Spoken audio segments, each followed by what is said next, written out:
Hey everyone, Shawn and Moo today. How are you? Today we're going to be talking about, I had a question this morning.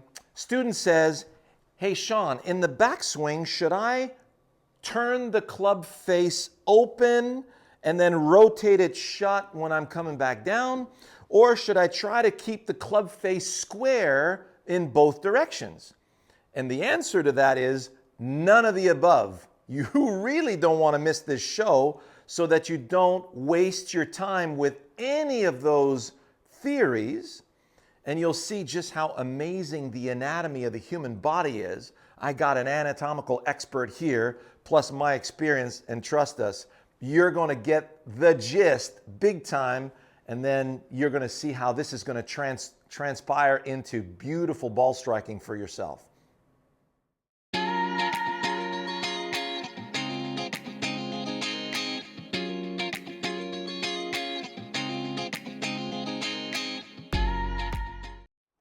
But before we continue, of course, we would just love for you to be part of Wisdom in Golf, so please subscribe to our channel. Please leave a comment or question, and also smash that notification bell so you don't miss any future videos. So Moo, Yeah. about 20 to 30 years ago, right? Ernie Els, actually it's 30 years ago, been a while. Ernie Els was asked, hey Ernie, what do you think about when you're over the ball? Ernie was 19 years old at the time. He's rattled off a bunch of top fives on the PGA Tour, the next rising star. And he says, there's the ball, there's the target, send the ball to the target. Next question. Yeah. Right? Yeah. And then he was asked the same question 5 years later. Right. And he and his coach were working on, David is having me resist with the lower body so I don't move my legs in the takeaway so I can coil upper body against lower body. Manipulation number one.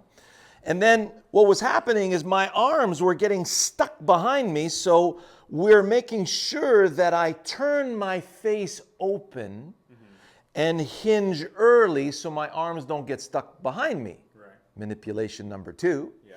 Then as I get to the top of my backswing, then I got to make sure and shift my weight and clear my hips and la-di-da-di-da. Yeah. So already that's like taking a nice hornet's nest, parking it over your head and shaking it, right? Yeah.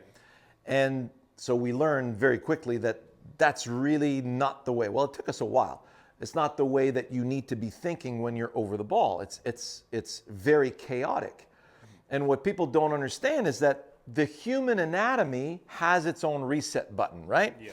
So if we let the arms hang in front of us, and you guys can try this at home right now, you bend forward, let your arms hang, you'll notice that the hands tend to hang inwardly. That's because the shoulders are set on the rib cage a little forward. This is evolution, right? So if I needed to sew something, saw something, cut something, feed my face, my hands have easy access in front of me. And if I'm jumping towards you, notice how my hands split apart. And they come together as I jump, okay? So this reset button now, if I were to turn my hands way open, I'd be using a lot of different muscle groups to do that, right? I know that one of them is the the posterior deltoid. Yeah. Probably some rhomboids somewhere in there. Yeah, traps as well too. Traps. Yeah. So I have a lot of muscles here. I actually felt my lats engaged too. Yeah. Now if I relax, it just wants to come all the way back. If I do this the opposite, if I go inwardly, now it feels like anterior deltoid, probably some pecs. That's for sure, yeah. Right? Yeah. So, hey, I'm getting good. So now if I relax again, look at that. So if I take my grip, and please go to grip and wrist hinge. That's an oldie but goodie. It's got over 700,000 hits on it. And then you'll see best video on grip ever. You'll see knife the grip. So our grip videos are really like money. Yeah. Okay? Yeah. So once you get that solid grip, and if all we did was to cut grass, so Moo, go ahead and show me how you're going to cut grass in both directions. Okay. And if you look at right above, right next to us here, thanks, Moo.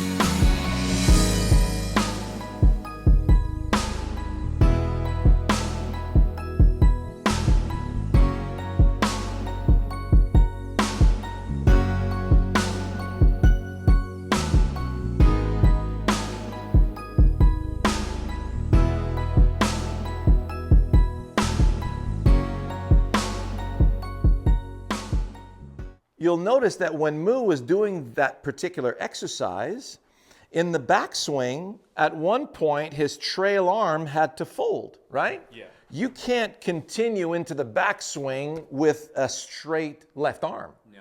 So when that left arm would fold, it would rotate the forearm. Yeah. So if, let's say, you and I are boxing, Yeah. right? Yeah. This is not a fair fight, okay? So if I'm extending a punch towards you, notice how my palm is facing down. Yeah. This would be an uppercut, but Yeah. notice at one point there's a lot of tension build up here in the arm. Yeah. If I go palm down, the tension dissipates. Yeah. So this is where my impact would be, and this is where my point of release would be. Correct. So I need to move my opponent back. So if you make a fist palm up, extended palm up, you're going to feel a lot of tension. Go palm down, you'll feel that tension dissipate. Yeah. If you bring it back, palm down, and fold it, you'll feel some tension build up in that forearm. Sure. You go palm up, and now it's relaxed. So there's a wonderful natural rotation that happens Yeah. in the anatomy of the arms. So you can't stay square throughout the swing. You could do that in a chip shot where you don't have to use the wrists, but you won't be able to do that in the full swing. Yeah. And the last thing you want to do is try to manipulate. Say, take your club move. Okay. Take your normal setup here at address. All right. And now imagine you're going to take that club back and just go toe up in the backswing. Does that feel like you had to rotate the hands a little bit Too early. or kind of manipulate your hands? Yeah. And the issue with that Yeah. is that, let's say if you're following one of Moo's programs and he's helping you get fit for golf, one of our favorite exercises is the Atlas, the kettlebell Atlas swing. Correct. Yeah. Yeah. So when we're doing kettlebell Atlas swing, there's this, huge range of motion that we have. Yeah. You have to, you really have to support the kettlebell. Yeah. But because you're using you're reacting to the weight of a kettlebell, Yeah. your body is able to remove itself out of the way. Yeah. That's it. As soon as you manipulate the club to try and meet the ball, the brain's going to do the opposite. Yeah. It's going to freeze the body. So now body stays put, and now you have to do that so that your arms don't come and get stuck behind you, Very true. Yeah. right? Yeah. So if I were to swing the club like an Atlas swing, Yeah. and I'm letting the weight of my arms swing back and through without hitting me, so a really easy drill that you can do is hold your arm out to your side and let it fall. So your arm wants to swing from the shoulder socket, but your body's in the way. Yeah. So you bend forward, let your arms hang in front of you. If you were to let the arm fall again and not remove your body out of the way, well, the upper arm's going to crash into your rib cage and you're going to be slapping yourself. But if the command is take the arm and let it swing past you toward the target, now I'm going to let the weight of the arm pass me. The brain engages that kinetic chain, and then we got a golf swing. Right. So if I'm just going to swing the club back and through without stopping, like Moo just did, notice my hands come through first, then the shaft, then the club head, the heel of the club head, then the toe of the club head.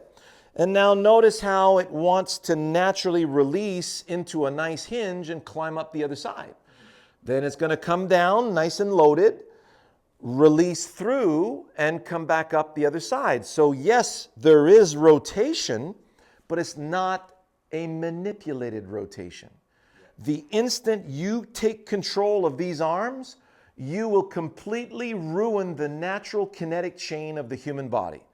You want more on the kinetic chain, go to wisdomingolf.premium.com, so wisdomingolfpremium.com, and check out Kinetic Chain Series and the Kinetic Chain Facilitation Series. And then you can get into the release of the hand. So we have a full, if you put release at the top search box, it'll give you everything you need to know about what we're talking about right now. So we're not trying to keep it square. We're not trying to fan it open. We're just trying to send some grass to the target, right, Moo? Yeah. Okay, so I got my intermediate point. Yeah. We're at hole number 2, par 3 at Congressional, nice uphill. And then we're looking at 180 yards uphill. So I got 7-iron. That's my dandelion in disguise. I see the stem of the dandelion, and all I'm going to do is take the stem of the dandelion and whip it up that hill. Here we go.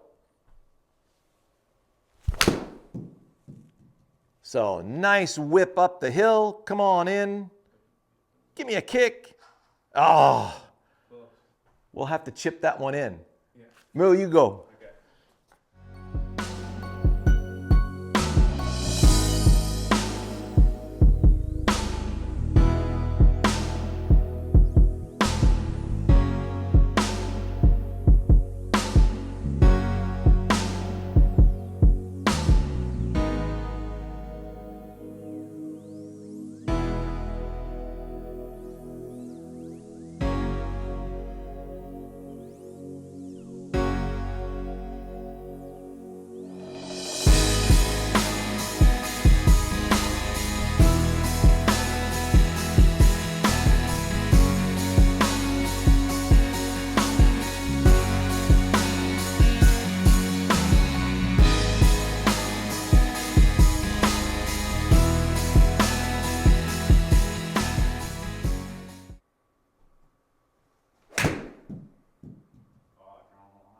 That's all right.